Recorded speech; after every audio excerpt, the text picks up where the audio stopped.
We begin with Act 1, Scene 6.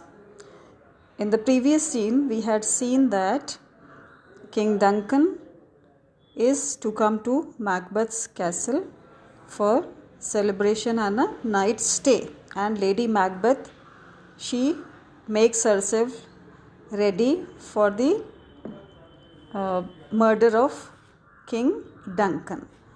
So in this scene, we see that Duncan, the Scottish lord, and their attendants, they arrive outside Macbeth's castle, and Duncan praises the pleasant environment. He says, "This castle has a pleasant seat. The air nimbly and sweetly recommends itself unto our gentle senses." Means the air is very sweet. Here seat means location. Unto our gentle senses means unto my noble senses. And Banquo says, "This guest of summer, the temple haunting martlet does approve." Now martlet is a small bird which lives in the porches of churches. By his loved mentionary means the loved place, perch where the bird lives, that the heaven's breath smells wooingly here. No jutty, phrase, buttress nor coign of vantage, means here there is no corner of penetration, there is no ledge, there is no panel.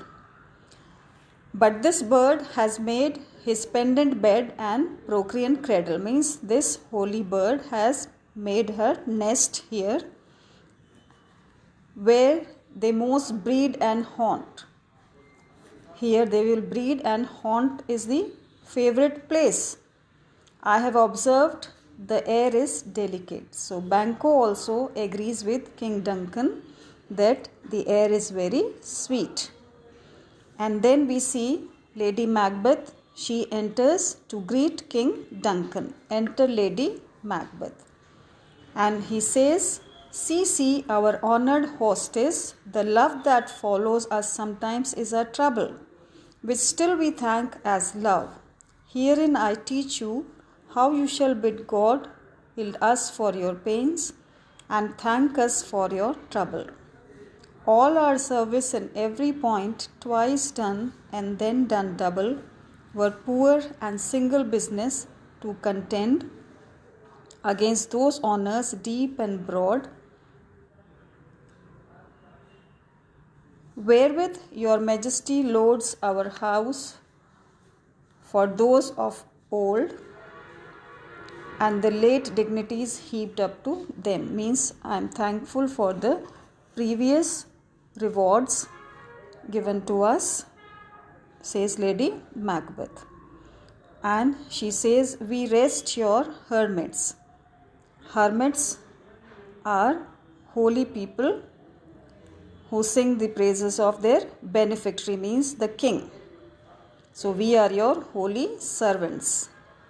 And Duncan asks about Macbeth, where is the Thane of Cawdor?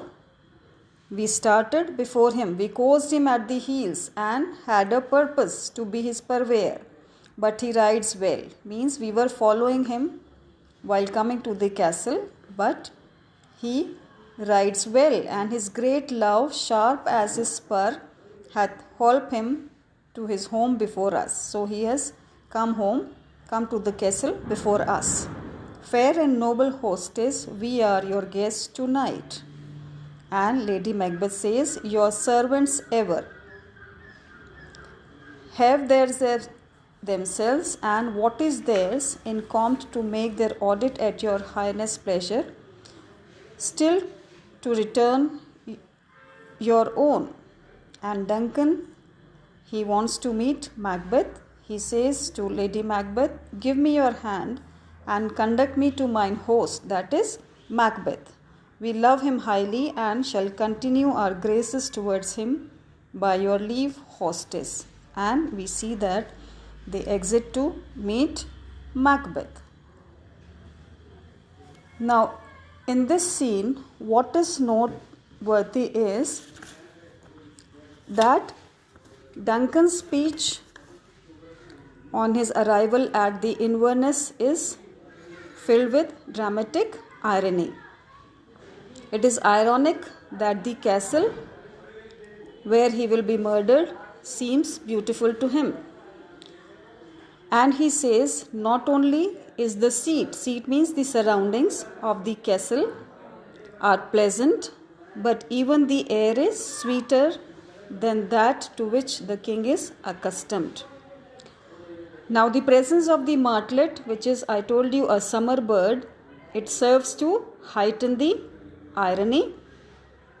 As far as the king is concerned, the castle from the outside, at least, it appears to be paradise.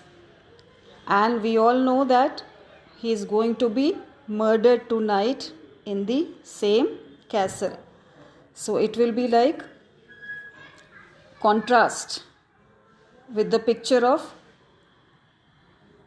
imagery of hell, which is going to be which we'll read in the coming scenes, and which is going to be the substance of the porter's scene, which is in Act 2, Scene 3. So it will be highly in contrast with that scene.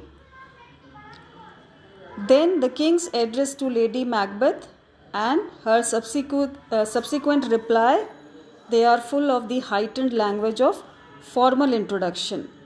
God be with you. And she says, we rest your hermits. Hermits means your servants ever. Of course, her elaborate greetings, her language, they are contrast in the previous scene and emphasize her falsity. And here we see that King Duncan falls for her polite and hospitable pretense. Now, the stage direction that frame this scene is also full of the pomp and ceremony of a royal visit. To a musical accompaniment, food and drink are transported from one side of the stage to the other. And although the audience doesn't see the revelry on stage, Shakespeare intends us to understand that the king is to be well entertained, and King Duncan receives this royal entertainment at Macbeth's place, which is a sharp contrast to his eventual fate. Means a contrast because the audience knows that he is going to be murdered in the same castle tonight.